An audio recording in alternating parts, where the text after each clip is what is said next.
The American Revolution. Before I've showed you the one that we submitted, and it's taken us a while. The bidding process was a little unusual. We had a company from Miami, one from San Francisco, one from around Tarrytown in New York, and one from Morristown, and one from Tuckerton. And the one from Tuckerton is the one we picked. Okay, next. So I just want to give credit to Tom Farner. He wrote this book. If you ever get a copy of it, it's really good. They're supposed to be reprinting it. And he had newspaper articles like Father Beck had for the Star-Ledger. Tom had for the Sandpaper on Long Beach Island, and that's where I was born and raised in Ocean County and never ever heard about Cedar Bridge or any of that stuff. So next. So this is Joseph's project. This is our this is on the trailer, and it's in the book. And we can do two more, right, Joseph? We know we can do the other one in Point Pleasant. Yeah, we'll have 12 in total. We'll have 12 altogether. In Ocean County. In Ocean County. Back in 1922, the DAR had identified 19, but some of them are buildings, we don't even know where the cemetery is. It was like in Island Heights, there was a cemetery, there were 4 graves, they don't know whose they are. We're not doing that one. And there are several where tradition held that there were patriots, but there's just no record. So, next. And this is, wait a minute, I think, isn't Charlie in this one? Yes. Yes, there's Charlie, look at that. Posterity, there he is. Okay. Next. That's Darren Pomeroy. Right. Yeah, that's in the right spot. Next. So these are in location. Had a little disagreement with the graphics designer, and she said she couldn't put 6 on one page, but anyway, so next. This is the one that you all helped us to dedicate over in Manahawkin. That's a blank Blank slide. slide. Okay. So we take the trailer around and we try to keep very accurate numbers. So this is 22 and 23. In 22, we claim that 95,000 people either saw us or whatever. And then so here's the standard: is if we're in a parade, how many ever people they say are in the watching the parade, we put that number down. If there's an event where there's 10,000 people, like at the Batstow Living History Fair, and then when we actually give people a piece of candy, that's a direct engagement, and so that's a much smaller number. But anyway, go ahead. So this is our trailer, which I know you've all seen. We did update. I'm very proud of this. Mike and I came up with this. It has how many days are in the American Revolution, and we have a little note there. That's more than 10 crucial days. So next. Next. Oh, here it is, that more than 10 crucial days. Anyway, okay, next. So this is Monmouth County's answer to our trailer. This was surplus, you can see, so we're going to be critical. Is anybody here from Monmouth County? I don't want to get too people upset. Oh, it's going to be on the internet. Oh, well, okay. So this is a used vehicle out of their sheriff's office that doesn't actually run most of the time. So it's only available It's only available in Monmouth County. This was at the Monmouth Fairs. They have a little TV cut in the side, little awning thing. And every time they get something, we get something next. They have these little... Can I actually point out that there's 5 different fonts on the thing? 5 different fonts. So the clerk in Monmouth County admitted that they felt like they had gotten caught with their pants down, and when we had our trailer, so this was their quick response. So anyway, they have panels. We don't have these yet. We're going to get these next. So we had a little joke. We went up to the state. I told you that. So this is their trailer. We parked our trailer in front of it, so you couldn't see it.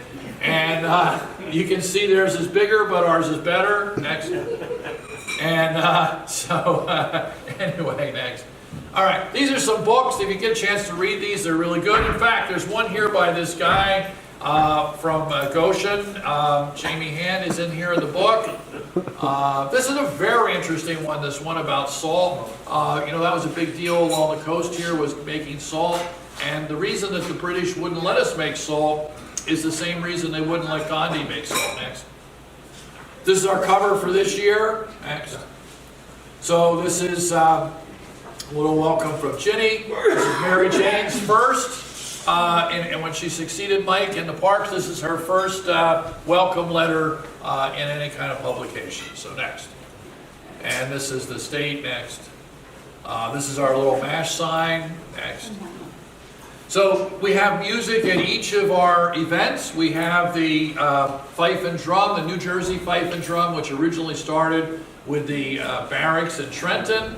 Now there's a competing Washington Crossing fife and drum, but they always work with the honor guard and so forth. And so we've had a number of musicians. This was last year's musicians. This is the Sea Dogs, and this is the Ministers of Apollo, which will be new this year next. This was tea from last year. Yes, last year. Next. This is the gentleman who's making the alcoholic drinks at Cedar Bridge. So if you've been to Cedar Bridge, I think most of you have, I'll show you the glass we found out in the ground, and we had Wheaton Glass make us a new one for a drink flip, which is beer, molasses, and rum, which ours is 0 proof, and a raw egg put in there, and then you take a hot poker and you stir it up. It's the worst tasting thing I've ever had in my mouth. It is just disgusting. But anyway, it's bad. Okay, next. So you were part of this where Julia Rose came and gave us a talk. Next. So these are the 6 sites that we're going to do for the little movies about. Just go through these quick. And one more.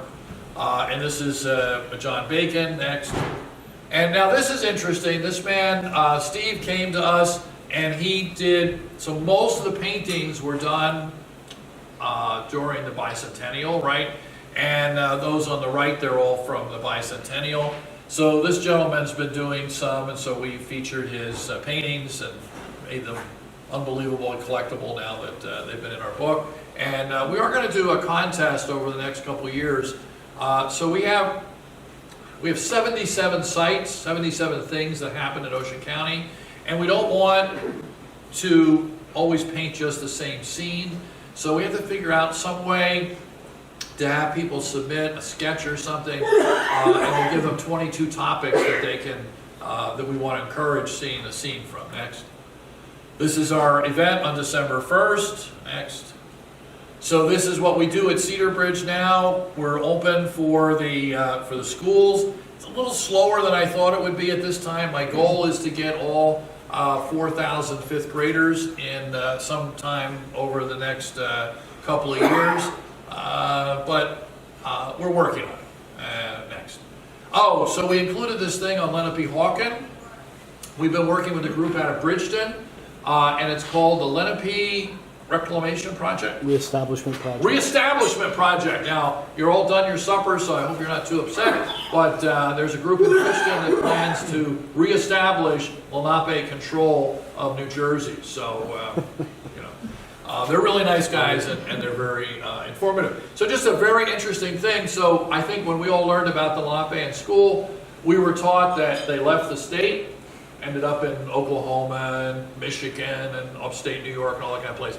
This group in Bridgeton, their claim is that there were obviously some who didn't leave, and many of them, and this is a kind of bizarre thought, but it's very interesting talking to them, that they actually passed as black. They found it was less troublesome and less dangerous to just say they were black than to say that they were Lenape. And so they're pretty interesting. But anyway, next. So this is our cannon that we're going to get restored. This is another painting for the bicentennial.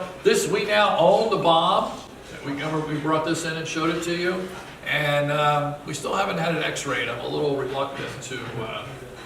My thing was just take it in when I get my CAT scans for my kidney stones and stuff. Hold it on your stomach? Hold it on your stomach? Well, I have a pretty big stomach, so they might not notice. I don't know. But anyway, yeah, next. So this is so in order to be famous in historical circumstances, what has to happen? You have to have a song, like Davy Crockett or something, right?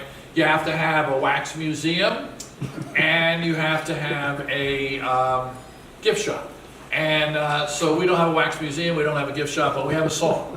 And I think I showed this to you one time. So this is Valerie Vaughan's song, and it's in the book. It's what? And it's in the book. It's in the book. It's in the book. Yes. Oh, hey, it's in the book. It's got to be famous. Okay, next. So we're almost through, actually. So this is the First Continental Congress, and as Steve said, so there were 4 people. The First Continental Congress, not the Second Continental Congress. So there were 1, 2, 3, 4, 5 people from New Jersey in the delegation. Georgia didn't come because they were having problems with the people in Florida and the Seminoles or something. So, but there were 5 people: Stephen Crane, John D. Hart, not related to John Hart, James Kinsey, William Livingston, who becomes governor, and Richard Smith. And so they went over to Independence Hall, and they didn't like it, so they held their meetings at Carpenter Hall. It was from September 5th to October 26th of 1774, and they picked our delegates at New Brunswick on July 23rd. It's a kind of interesting thing, the First Continental Congress. It's really left over. They're still very upset about the Boston Tea Party and the Greenwich Tea Party, and so it's kind of interesting. But anyway, and they had all different kinds of jobs. And they were surprisingly old. We had a guy 65, 46 at the time. Next. This is our bell that we told you about. The Mr. Soper, whose family is descended directly from the Patriots in southern Monmouth County. He built the wooden part to look like the Liberty Bell. And he claims that the bell came from a German U-boat off of Long Beach Island. Now, I just don't know very much about U-boats, but I don't think they had giant bells on them. Otherwise, they'd get sunk, right? I mean, it doesn't. Might have been a ship they saw. That could be. That could be. But that's what my dad did during the Second World War. He was on a DuPont 160-foot sailboat looking for U-boats. And I said, well, what were you supposed to do if you found one? And he said, oh, they only gave us like a 30 caliber Thompson machine gun. That's all we had. And I said, well, what were you supposed to do? He said, we were supposed to call in the Air Force. But anyway, so next. So this is Mike. This is our first event we had in Ocean County. This was outside under a tent. Next. This is Jenny Haynes. Mike again. Mike again. This is our fife and drum people. Jeff Shanker, you know, that story, Where's Waldo? Jeff always gets in the picture, whatever. He was the one, he challenged me. I said to him, he said, I want to speak. I said, okay. I said, can you do it in 2 minutes? I said, you have to do it in 2 minutes. He said, I'll do it in 2 minutes if you do it in 2 minutes. I spoke for 2 minutes and 11 seconds. 9 seconds. He spoke for like 16 minutes, and he said, I'm glad I stayed within my time frame. And I said, yeah, you're a little off there, but okay, next. We had students reading the different passages. Next. And this is in front of our courthouse that we have with the different buntings. Next. Wait, yes, you should point out the SAR color. Oh, I'm sorry. Go back. So in the back. Charlie's right back there. Yeah, there you go. Okay, here's the fife and drum people. There's the color guard. Look at that picture. Isn't that great? Okay. These are the programs that our department's not allowed to do, but for the different we're up to number 4 this year. Next. This is the 2 books. This is volume 1. It does not note it as volume 1 because we didn't know there. But anyway, we have volume 2. We're going to end up with volume 13. This is our definition of who's involved in the Civil War. This over here is Joseph's article, and this was based on your national president from California, right? This was his ancestor. Yeah. Joseph, give him the 2-cent tour of the Okay. You want me to actually come up here? All right. Well, yeah. Okay, short. So Matthias Handlin was a descendant of President General Dodd from California, believe it or not. And the reason why Mike got word of this, and he actually, that was part of his article in one of the quarterly magazines from the SAR. So what I did is we tracked down the pension record, all 80 pages of it, and transcribed it all, and came away with, the story that he talked about was that Matthias Hanlon he's guarding the Pennsylvania Salt Works, which was up in Tongue River, and he's not actively guarded that in this moment when he's describing it, and he's basically off for the day. So he's walking down the road and gets distracted by some ladies, and before he knows it, he's hooded and captured and basically taken away by Tories, and basically finds himself all the way down in what's now Lacey. Just wakes up and walks back. it's Well, they tried to hang him, right? they tried to hang him. And, Yeah. So it was pretty graphic, but he survives all of that. So I don't know if I would go back to work if all of that happened to me. But yes. So the lesson here for all you gentlemen is when young women start talking to you, ignore them. So this pension record is from 1848, and it's about 70 or 80 pages long because he has to prove he's an old man at this point, and he has to prove, is he really the guy? Isn't he the guy? He's out in Ohio like a lot of the soldiers were. 38, isn't it 38? No, it's 448. 48. Oh, you're talking about 32 and 35 when they expand the pension, but he doesn't ask for a pension for like another. But we were 6 able to years. present the transcriptions of the President General. He did not have that, we were able to give it to him. Right, and because Joseph's been doing quite a bit of that, they have what they call open source transcription. Yeah. I find it very hard to read these 18th century documents, and they have, what's the Library of Congress, is it? Well, so a lot of the pension records, they have this project through the Library of Congress. You can basically look at the document on one side of your computer, and then on the second part of the screen, you can type it like right next to each other, line by line. And that's native to their website. You have to make an account. But if you're looking to do like any document, there's this website called FromThePage.com, but same kind of thing. Yeah. Okay, next. So this is our graph for Ocean County, our timeline. So this, I think I may have told most of the people in the room this story. We were at the New Jersey Historical Commission meeting last year up at the War Memorial in Trenton. And so this gentleman who's like a PhD from Yale University, you know, he's a real big shot. He walks up on the stage, he opens up our book, and everyone who was next to me, co-workers, whatever, all like went 10 feet away because they thought, oh, Tim did something in this book really bad and it's going to get pointed out and we never met this guy. That's what was happening. My heart stopped until he got done, and what he was excited about was he actually complimented us because we had the French and Indian War at the beginning.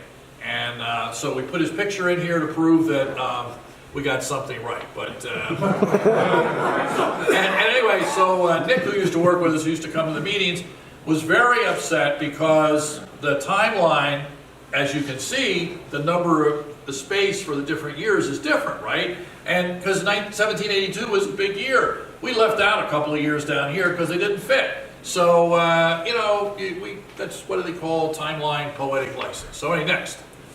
Now, this is a project that was near and dear to Mike's heart, and we are not done yet. So just go through them. Nobody can read it. So this is based on, you know, that map that shows all the battle sites.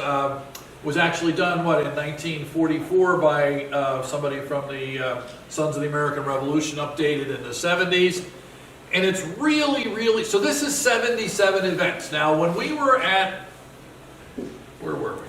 When we were in Monmouth County, the state official told us, we had a state official come down and talk to us in Manahawkin, and his number now is 600 incidents in New Jersey. Now, it used to be New York had like 245, and we had like 233, and then South Carolina had some amount. But now New Jersey's claiming there were 600 events. So what we're going to do, and I am definitely committed to this project, by the time we're done, so this list is off of that map, right, the battles of New Jersey. But when we're done, we are going to find every incident, just like we had with the story that Joseph was telling us. We're going to put them all in. And From Ocean County.